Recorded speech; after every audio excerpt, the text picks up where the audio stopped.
अब तक की कहानी में आप देख चुके हैं कि अयोध्यानाथ जी का देहांत हो चुका है और फूलमती के घर में कोई हैसियत नहीं रही। अपनी माँ से गहने निकलवाने के लिए दो भाई षड्यंत्र रचते हैं और फूलमती के पास जाते हैं। फूलमती रात को भोजन करके लेटी थी कि उमा और दया उसके पास जाकर बैठ गए। दोनों ऐसा मुंह बनाए हुए थे मानो कोई भारी विपत्ति आ पड़ी है।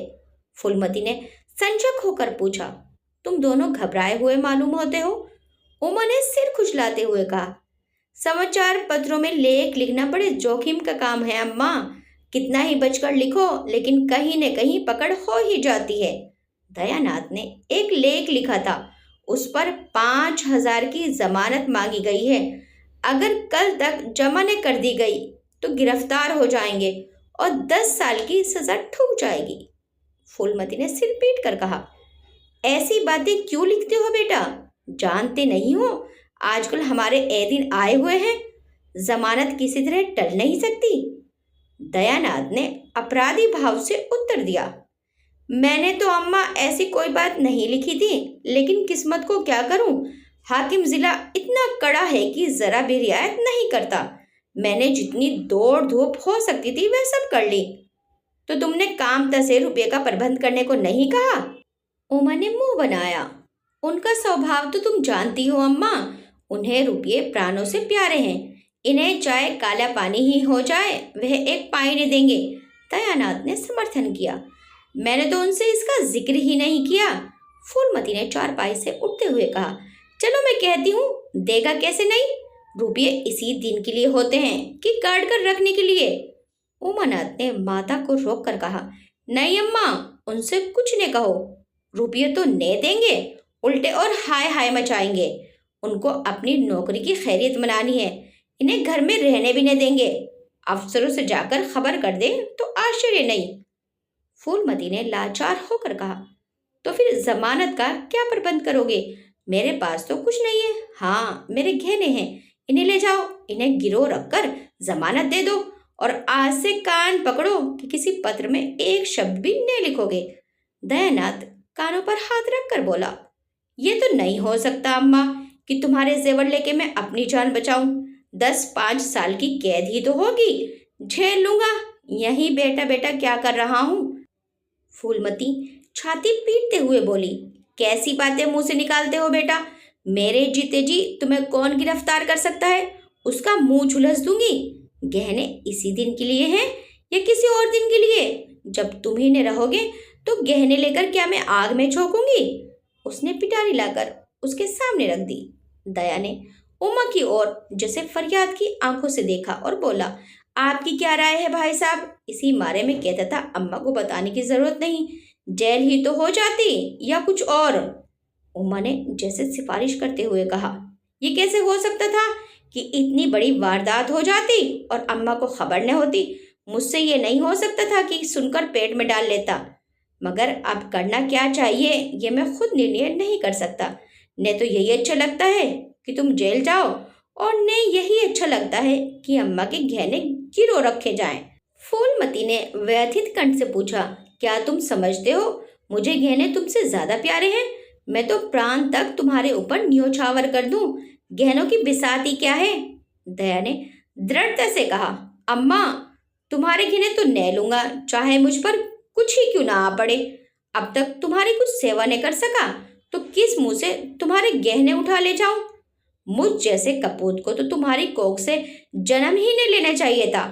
सदा तुम्हें कष्ट ही देता रहा। फूलमती ने भी उतनी ही दृढ़ता से कहा, अगर यूं ने लोगे तो मैं खुद जाकर इन्हें गिरो रख दूंगी और खुद हाकिम जिला के पास जाकर जमानत जमा कराऊंगी।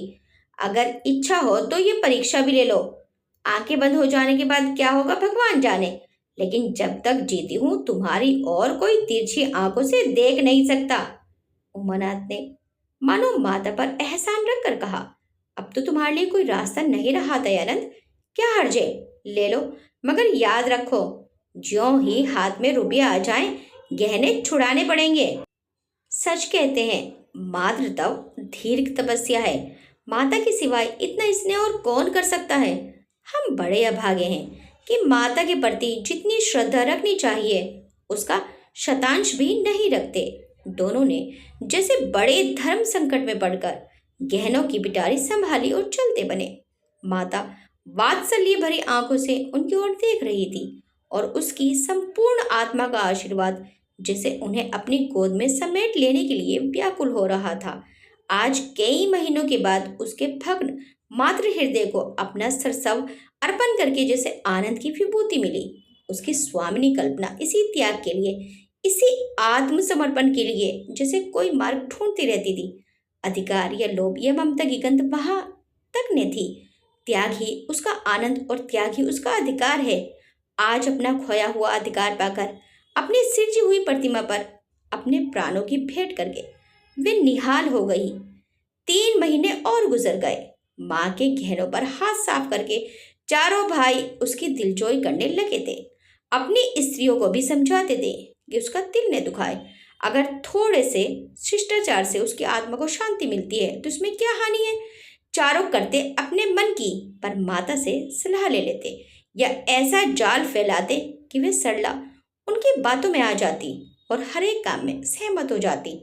बाग को बेचना उसे बहुत बुरा लगता था, लेकिन चारों ने ऐसी माया रची कि वे उसे बेचने पर राजी हो गई। किंतु कुमुद के विवाह के विषय में मतक ये न हो सका।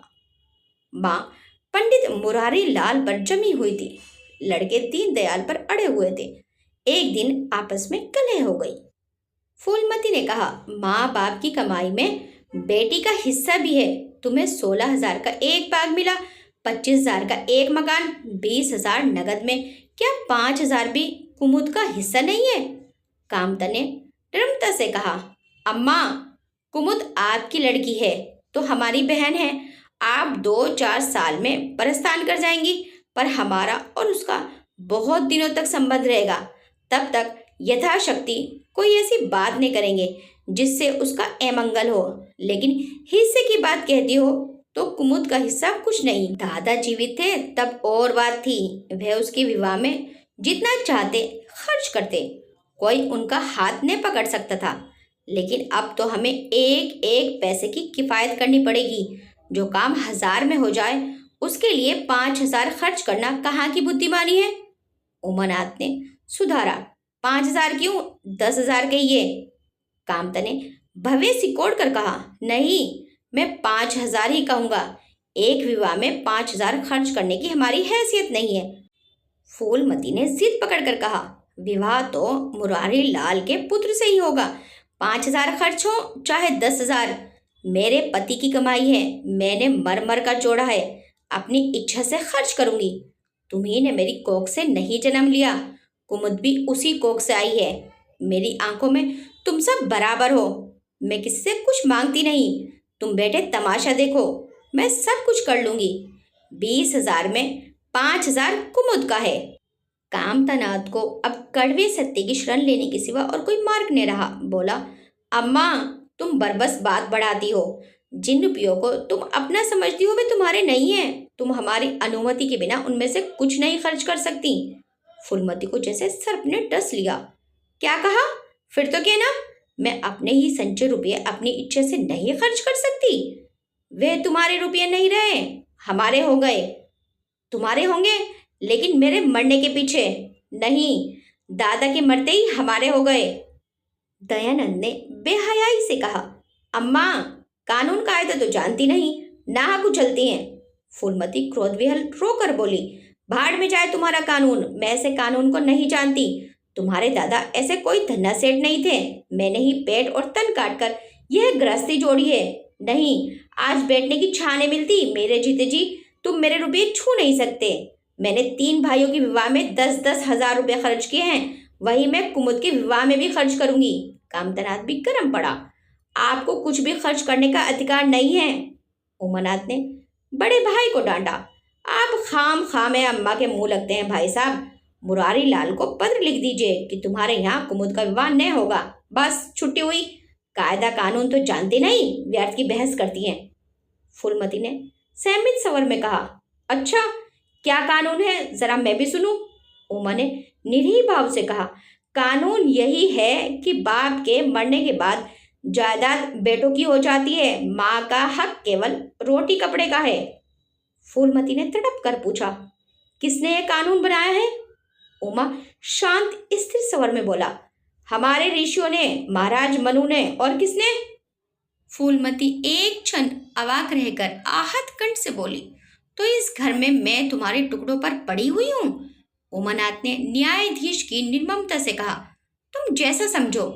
फूलमती की संपूर्ण आत्मा मानो इस वज्रपात से चित्कार करने लगी। उसके मुख से जलती हुई चिंगारियों की भांति ये शब्द निकल पड़े।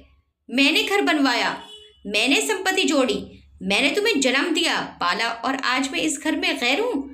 मनु का यही कानून है और तुम उसी कानून पर चलना चाहते हो। अच्छी बात है, अपना घर द्वार लो।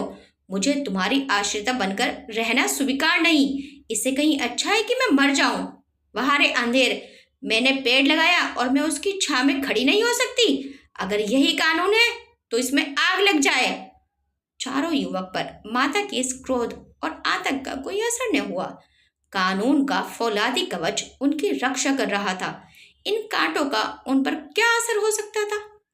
जरा देर में फूलमती उठकर चली गई। आज जीवन में पहली बार उसका वात्सल्य मग्न मातृत्व अभिशाप बनकर उसे धिक्कारने लगा। जिस मातृत्व को उसने जीवन की विभूति समझा था, जिसके चरणों पर वह सदैव अपनी समस्त अभिलाषाओं और कामनाओं को अर्पित करके अपने को धन्य समझती थी, वही मातृत्व आज उसे अग्निकुंड सा जान पड़ा, जिसमें उसका जीवन जलकर भस्म हो गया। संध्या हो गई थी। द्वार पर नीम का वृक्ष सिर झुकाए निस्तंभ खड़ा था, मानो संसार की गति पर क्षुब्ध हो रहा हो। अस्ताचल की ओर प्रकाश और जीवन का देवता फूलमती के मातृत्व की ही भांति अपनी चिता में जल रहा था। फूलमती अपने कमरे में जाकर लेटी तो उसे मालूम हुआ उसकी कमर टूट गई है। पति के मरते ही अपने पेट के लड़के उसके शत्रु हो जाएंगे, उसको सपने में भी अनुमान न था। जिन लड़कों को उसने अपना हृदय रक्त पिला पिला कर पाला, वही आज उसके हृदय पर यूं आघात कर रहे हैं। अब वह घर उसे कांटों की सेज हो रहा था, जहां उसकी कुछ कदर नहीं, कुछ गिनती नहीं। वहां अनाथों की भांति पड़ी रोटियां खाए, ये उसकी अभिमानी प्रकृति के लिए असहाय था। पर उपाय ही क्या था? वे लड़कों से अलग होकर रहे भी तो नाक किसकी कटेगी? संसार उसे थूके तो क्या और लड़कों को थूके तो क्या, बदनामी तो उसी की है। दुनिया तो यही कहेगी कि 4 जवान बेटों के होते बुढ़िया अलग पड़ी हुई मजूरी करके पेट पाल रही है। जिन्हें उसने हमेशा नीच समझा वही उस पर हंसेंगे। नहीं, वह अपमान इस अनादर से कहीं ज्यादा हृदय विदारक था। अब अपना और घर का पर्दा ढका रखने में ही कुशल है। हाँ, अब उसे अपने को नई परिस्थितियों के अनुकूल बनाना पड़ेगा। समय बदल गया है।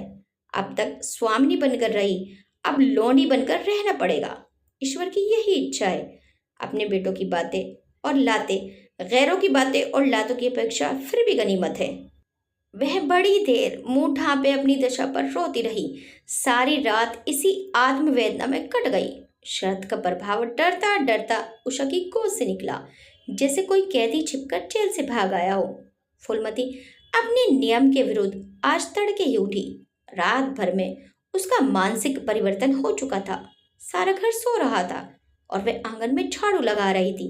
रात भर ओस में भीगी हुई उसकी पक्की जमीन उसके नंगे पैरों में कांटों की तरह चुभ रही थी। पंडित जी उसे कभी इतनी सवेरे न उठने देते थे।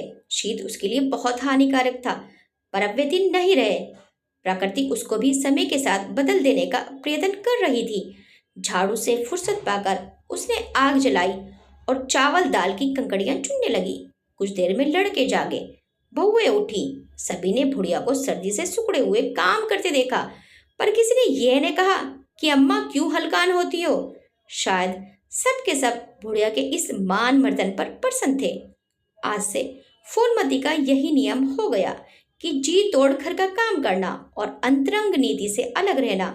उसके मुख पर जो एक आत्म गौरव झलकता रहता था, उसकी जगह अब गहरी वेदना छाई हुई नजर आती थी। बिजली जलती थी, वहां अब तेल का दिया टिमटिमा रहा था, जिसे बुझा देने के लिए हवा का एक हल्का सा झोंका काफी है। मुरारी लाल को इंकारी पत्र लिखने की बात पक्की हो चुकी थी। दूसरे दिन पत्र लिख दिया गया। दीनदयाल से कुमुद का विवाह निश्चित हो गया। दीनदयाल की उम्र 40 से कुछ अधिक थी। मर्यादा में भी कुछ हेठे थे, पर रोटी दाल से खुश थे। बिना किसी ठहराव के विवाह करने पर राजी हो गए। तिथि नियत हुई, बारात आई, विवाह हुआ, कुमुद विदा कर दी गई। फूलमती के दिल पर क्या गुजर रही थी इसे कौन जान सकता है, पर चारों भाई बहुत प्रसन्न थे, मानो उनके हृदय का कांटा निकल गया हो। ऊंचे कुल की कन्या मुंह कैसे खोलती। भाग्य में सुख भोग न लिखा होगा सुख भोगेगी, दुख भोग न लिखा होगा दुख झेलेगी।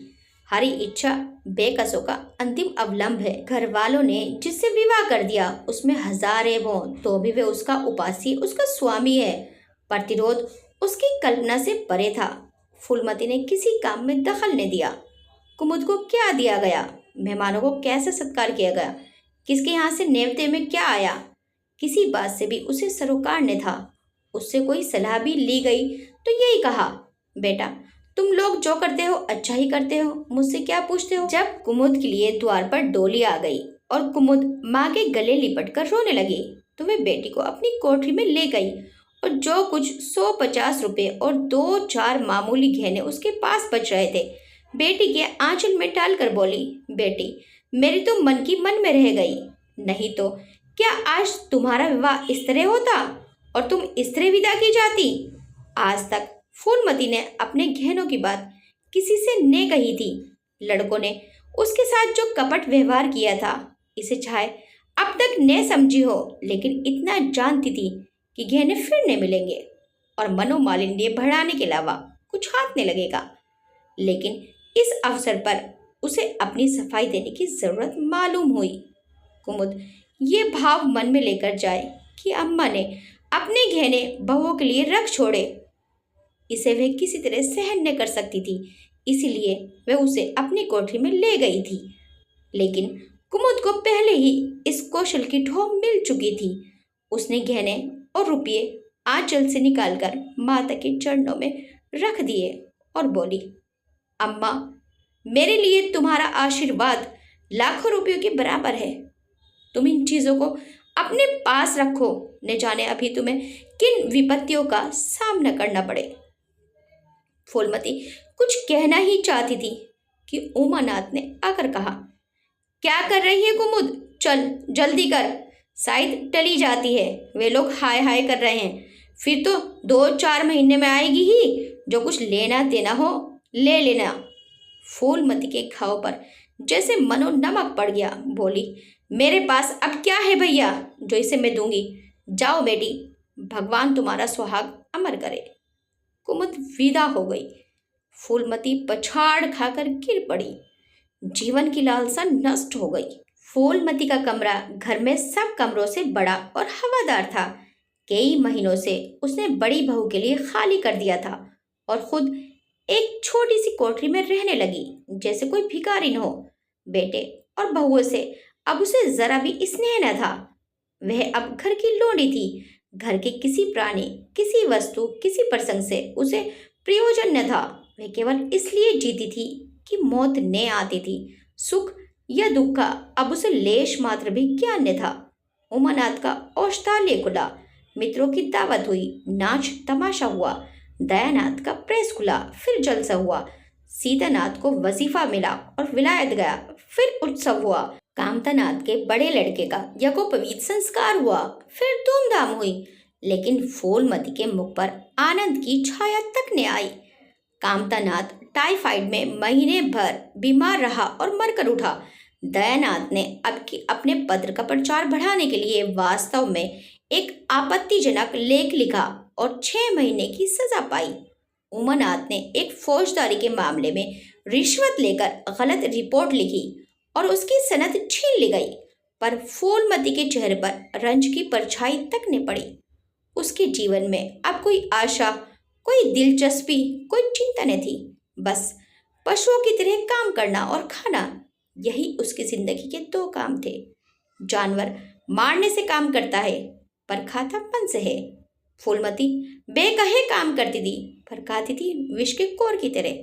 महीनों सिर में तेल न पड़ता, महीनों कपड़े न धुलते, कुछ परवाह नहीं, चेतना शून्य हो गई थी।